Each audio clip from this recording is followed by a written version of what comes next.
Hello, fellow readers and booktubers. In 1992, Donna Tartt published her novel, The Secret History, and it won great acclaim, eventually becoming an international bestseller. I don't think it won any major awards. In fact, I'm pretty sure it didn't, but it got a lot of praise. This later paperback edition includes the first couple of pages, tons of blurbs from the Boston Globe, Time Magazine, New York Times Book Review. Let's see who else. The Washington Post Book Review, the New Republic, Cosmopolitan, Glamour, Newsday, and even some authors in here praise the novel. What was the name I saw in here? Jay McInerney and others. A lot of praise. Over the years, some of my students who have taken my ancient history courses would ask me if I'd read this, or they would recommend that I do. Occasionally an acquaintance or a friend might bring it up. Even a few booktubers have commented to me, or they've asked me if I read it, or they asked me if I haven't, would I read it and perhaps give my thoughts about it. So I finally decided, yes, I think it's time to read this one.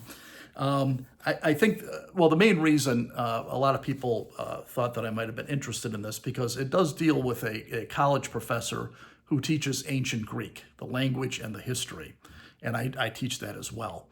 And, so that he's not the main character, but that's kind of one of the aspects of this story. And so I think some of my students and other friends thought that maybe because of that I'd be interested. And I will say, I enjoyed the novel. It was very entertaining. The characters were engaging. The story, it moves along steadily, but not at a fast pace, but that's okay. Books don't have to be quick. It is a fairly long novel, it'd be a good summer novel. A lot of interesting literary choices that Miss Tartt makes in this book, especially in terms of describing minutiae, little details about the characters and the way they light their cigarette, the kind of clothing they wear, their choice of food, how they're eating food, how they're chewing, how their hair is messed up or perfectly groomed or whatever. Just a lot of little tiny details, which are kind of interesting because they give the characters an unexpected depth. You can almost picture them. The story involved, the narrator of the story is a kid named Richard. He's from California. He's at odds with his parents. His parents are going through a divorce, and so he doesn't exactly run away from home, but he gets accepted to a small liberal arts college in Vermont.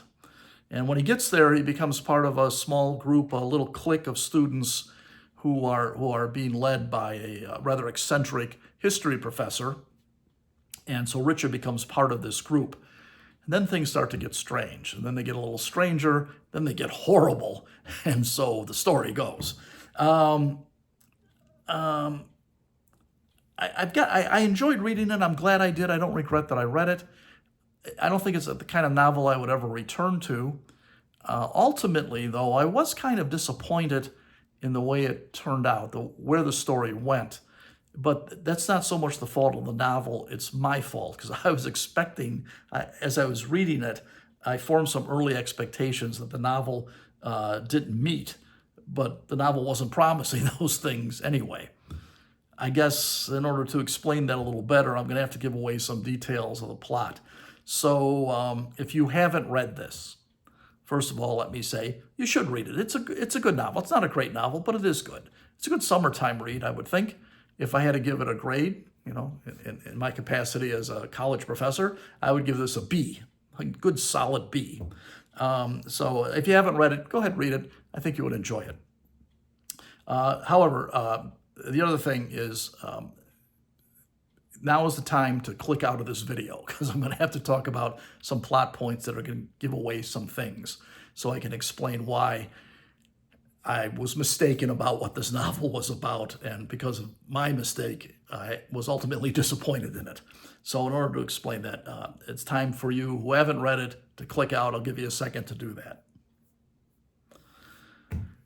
So for those of you who have read it, I would guess maybe some of you read it quite some time ago. So to kind of refresh your memory a little bit, You may recall that early in the story, when Richard, the narrator, joins this group of students, he discovers that they'd been trying to duplicate the ancient Greek experience of the Bacchanal. Now, to the ancient Greeks, the Bacchanal wasn't just an orgy, it wasn't just a drinking party. That was a symposium. A Bacchanal, the participants would throw themselves into a mad frenzy. In the ancient sources, it never explains exactly how this was accomplished. So these students are trying to reproduce this. It's not clear whether their professor is encouraging them in this regard, but apparently they did something. Perhaps a drug was involved, and they were thrown into a frenzy to such a degree that the next day they barely remembered what happened. But they had flashes of what happened, little flashbacks. And one of those things was that in the midst of their frenzy, their crazed frenzy, they killed a local farmer. And didn't just kill him, they gutted him. Now, and of course, they're horrified by this, and they're afraid the police are going to catch them. They're going to get in all kinds of trouble, but the police never do figure this out. It was just, the police figured it was just some strange homicide that had occurred in the woods of Vermont. And so the students they're relieved by this, but they're haunted by this. And then later on, they kill somebody else, another student in the class whose name is Bunny. They kill him because he's kind of a blabbermouth, and they're afraid that he's going to spill the beans on this homicide that they committed. So they killed him as well. But that beginning description of this Bacchanal, and when Richard, the narrator of the story, is being told about this by these other students that he's become friends with, you get this impression that during this frenzy, there was some dark force at work that these kids couldn't control. And because of that, I thought this novel was going to go into kind of a supernatural place. I usually don't like fantasies or supernatural stories, but I was willing to give this one a chance because I was intrigued by this idea that this might have something to do with the ancient Greek gods reasserting their authority. So I kept waiting for something like that to happen, and I thought maybe it was going to turn out that the professor, whose name is Julian, maybe he would end up being Zeus incarnate, or maybe Henry was Apollo. Maybe Francis would turn out to be Dionysius. Maybe the narrator of the story would discover that he himself was the reincarnation of a Greek god. But none of that happened. Nothing supernatural about this at all. It ended up being a suspense story, a very suspenseful one, kind of an edge of the seat for the most part. There's almost like an Alfred Hitchcock quality to it. Are the kids going to be discovered? Do they leave behind some evidence that will point to them? But they're never discovered. In fact, they get away with this, at least in terms of the legality of it. The morality of this haunts them greatly. And in fact, by the end of the story, one of the characters kills himself. And there's a lot of drug use, a lot of heavy alcohol use in this novel. But so it didn't turn out to be what I thought it was going to be. But again, that's not the fault of the novel. It's my fault. But when I finished it, again, as I said, I liked it. But I was thinking if I were to sum up this story very briefly in just the sketchiest of terms, I would say, well, this is a story about some privileged rich kids at a very small liberal arts college that drink too much and experiment in drugs, and they kill 2 people. End of story. And in fact, their eccentric professor just turns out to be an eccentric professor. And towards the end, he skips town because it seems like he's afraid that he might get implicated in these murders, although you're never really sure if he knows about the murders or not. So, it just ended up being a suspenseful story.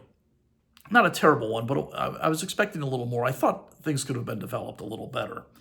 As far as Tartt is concerned, she's written a number of other novels that have done very well. I haven't read those, so I can't really compare this to her other work. But in this novel, she does something that I thought was kind of an interesting literary choice. A lot of the action in this takes place off stage. other words, you hear about it later on. It's usually the other characters telling the narrator about something that happened. And the narrator just gets little bits of the stories, and he has to piece them together to try to figure out what it was that actually happened. It's an interesting literary choice, but after a while it gets kind of annoying. I would like to be part of the action rather than hearing about it after the fact. But I thought that was kind of odd. By the end of the novel, it does get quite annoying. The big climactic ending seemed a little melodramatic for my taste. It was staged. It was overly staged, kind of schmaltzy, as they would say. And also, this is one of those books that doesn't seem to know how to end. You could probably rip out the last 40 pages and not do any damage to this as a literary work or as a novel. Overly sentimental. You find out what happens to all the characters. A lot of fiction writers will do that at the end of their novels. They'll tell you what each one of the characters, what eventually happened to those characters. Tartt does that, but to almost all the characters in the book, even some of the characters had very minor parts in it. But she just kind of goes on and on with that. And I was just waiting for it to end, and it finally did. So anyway, let me just say, not a terrible novel, but not a great one either. It's not about the supernatural. I understand why some of my students and acquaintances thought I might enjoy this because of the history professor who teaches ancient history. But surprisingly enough, that doesn't play such a big role in this. It's incidental to a lot of what's happening. At least it seemed that way to me. So that's all I've got to say about Donna Tartt's The Secret History. Talk to you all later. Bye.